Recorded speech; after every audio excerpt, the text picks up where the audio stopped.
Civil सेवा परीक्षा की तैयारी कर रहे मेरे सभी प्यारे नौजवान साथियों, नमस्कार।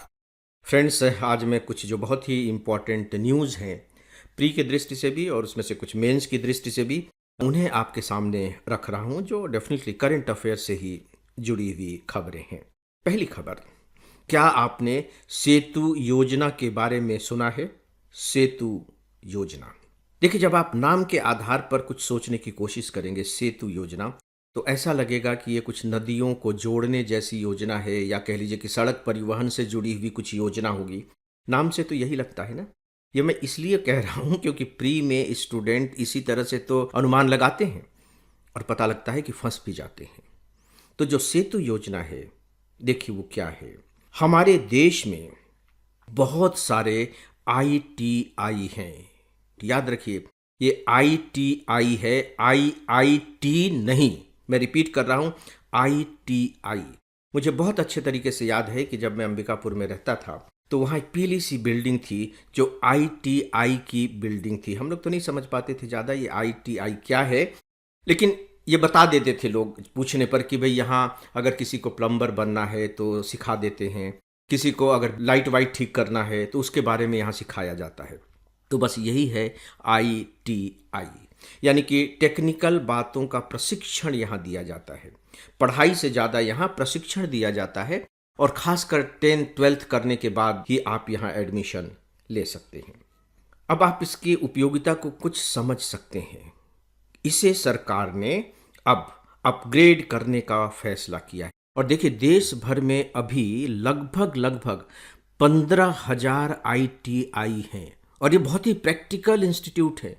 15,000 आईटीआई हैं, तो इनमें जो स्टूडेंट पढ़ रहे हैं उन्हें और ज़्यादा स्किल्ड बनाया जाएगा। इसके लिए कुछ व्यवस्थाएं करनी होंगी। आप सोच सकते हैं कि अगर आप मान लीजिए कि अपने डिस्ट्रिक्ट के कलेक्टर होंगे और आपको सरकार ये कह दे कि आप अपने यहाँ की आईटीआई को स्किल्ड बनाइए, आप उसे अपग्रेड कीजिए, तो आप सोच करके देखिए कि आप उसे कैसे अपग्रेड करेंगे। तो कुछ तरीके हो सकते हैं, जैसे आप कहेंगे कि नई नई मशीनें लाई जाएं। आप कहेंगे कि प्रशिक्षण के लिए जो इसके विशेषज्ञ होते हैं उन्हें बुलाया जाए। आपके दिमाग में ये भी बात आ सकती है कि भाई इसका जो सिलेबस है, सिलेबस को देखें कि वो कितना पुराना है, आज की ज़रूरत को पूरा कर पा रहा है या नहीं कर पा रहा है। यही तो आप करेंगे, और फिर आप योजना बनाएंगे कि अच्छा यहाँ ये किया जाना चाहिए। दोस्तों, सच पूछिए तो इस सेतु योजना के तहत यही किया जाएगा। मोटे तौर पर आप कह सकते हैं कि आईटीआई को अपग्रेड किया जाएगा। फ्रेंड्स, एक सूचना है, एफईआईएस का एक मोबाइल ऐप है। इस पर आपको आईएएस की तैयारी के लिए रोजाना 10 न्यूज़पेपर्स के चुने हुए एडिटोरियल कमेंट्स और आर्टिकल्स पढ़ने को मिलेंगे। आप इस पर करेंट अफेयर्स पर बेस्ड मेरा डेली ऑडियो लेक्चर भी सुन सकेंगे, और इसके अलावा आपको और भी बहुत कुछ मिलेगा, वह भी सब कुछ फ्री। तो आप बिना देरी किए इस ऐप को एंड्रॉयड या अपने एप्पल डिवाइस पर इंस्टॉल कर लें। अब आप देखिए कि हमारे यहाँ जो लगातार स्किल इंडिया की बात की जा रही है कि हमको अपने यहाँ के लोगों को स्किल्ड बनाना है, तो अब सीधे सीधे ये जो आईटीआई की सेतु योजना है या स्किल्ड प्रोग्राम से जुड़ गई, यानी कि लोगों को हुनरमंद बनाया जाएगा। और ध्यान रखिएगा कि भारतीय लोगों की विश्व में बहुत ज़्यादा डिमांड है, बशर्ते कि वे स्किल्ड हों। दोस्तों, इसी से मिलती जुलती एक और खबर है, और ये जो खबर है ये है नमो सेमीकंडक्टर प्रयोगशाला से जुड़ी हुई। नमो सेमीकंडक्टर प्रयोगशाला की स्थापना को मंत्रालय ने मंजूरी दी है, और यह आईआईटी भुवनेश्वर में स्थापित की जा रही है। देखिए, आईटीआई नहीं है, ये आईआईटी भुवनेश्वर में स्थापित की जाएगी। इसके तहत होगा क्या? इसका भी संबंध स्किल डेवलपमेंट से है। पूरे भारत में कोशिश की जा रही है कि हम स्वदेशी चिप निर्माण और पैकेजिंग क्षमताओं वाले प्रतिभा पूल तैयार करें, प्रतिभाशाली लोगों का एक ग्रुप बनाएं। तो ये जो नमो सेमीकंडक्टर प्रयोगशाला है वो इसमें मदद करेगा। दोस्तों, आपको ये जानना चाहिए कि भारत वैश्विक चिप डिज़ाइन प्रतिभाओं का 20% हिस्सा रखता है और उसमें इसका बहुत बड़ा रोल होगा। यदि आप सरल भाषा में कहना चाहें तो सेमीकंडक्टर लैब, ये सेमीकंडक्टर लैब है, युवाओं को उद्योग अनुकूल कौशल से लैस करके मेक इन इंडिया और डिज़ाइन इन इंडिया के पहल को बढ़ावा देगी। और मैं रिपीट कर रहा हूं कि इस लैब की स्थापना आईआईटी भुवनेश्वर में की गई है। दोस्तों, ये खबर आप लोगों ने पढ़ी होगी कि न्यायमूर्ति सूर्यकांत हमारे देश के अगले प्रधान न्यायाधीश होंगे, चीफ जस्टिस ऑफ इंडिया होंगे। अभी मैंने कहा कि वे होंगे, यानी कि हुए नहीं है। कब होंगे? जब वो शपथ ले लेंगे। इसकी अपनी एक प्रक्रिया है।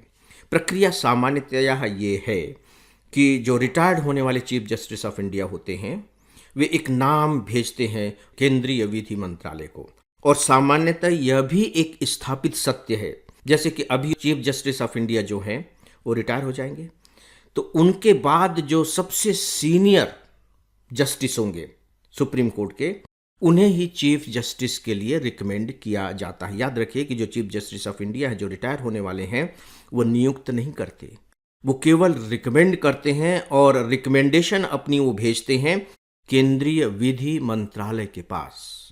फिर केंद्रीय विधि मंत्रालय इसे प्रोसेस करके अंत में फिर राष्ट्रपति उसे अपनी स्वीकृति देते हैं। यह इसकी प्रक्रिया है। सामान्यतया यह एक ट्रेडिशन रहा है और इस बार भी ऐसी उम्मीद की जा रही है और की भी जानी चाहिए कि जो सूर्यकांत जी हैं वो चीफ जस्टिस बन जाएंगे, क्योंकि उनके नाम की सिफारिश वर्तमान चीफ जस्टिस ऑफ इंडिया ने की है। अक्सर आप सुप्रीम कोर्ट और हाई कोर्ट के चीफ जस्टिस के अपॉइंटमेंट को लेकर के एक विवाद के बारे में अखबारों में पढ़ते रहते होंगे कि कॉलेजियम सिस्टम ठीक नहीं है, वो नहीं है। देखिए, उसके बहुत से प्लस पॉइंट भी हैं, बहुत से माइनस पॉइंट भी हैं। यहाँ आपको एक बात स्पष्ट रूप से दिखाई दे रही होगी कि हालांकि चीफ जस्टिस ऑफ इंडिया का अपॉइंटमेंट राष्ट्रपति करते हैं, लेकिन इनफैक्ट व्यवहार में कौन कर रहा है? व्यवहार में रिटायर्ड होने वाले चीफ जस्टिस ऑफ इंडिया ही कर रहे हैं। लेकिन जो चीफ जस्टिस ऑफ इंडिया है वे भी अपने विवेक का बहुत ज़्यादा प्रयोग यहाँ नहीं कर सकते, उसकी गुंजाइश नहीं के बराबर है। उनके लिए भी बिल्कुल इस्टेब्लिश्ड नॉर्म्स हैं कि जो सुप्रीम कोर्ट के उस समय जो सीनियर मोस्ट जस्टिस होंगे उनका ही नाम रिकमेंड किया जाएगा। तो यहाँ आपको बहुत स्पष्ट रूप से जुडिशरी की जो इंडिपेंडेंसी है वो दिखाई दे रही होगी। बिल्कुल इंडिपेंडेंसी, लेजिस्लेटिव से भी इंडिपेंडेंसी और एग्जीक्यूटिव से भी इंडिपेंडेंसी।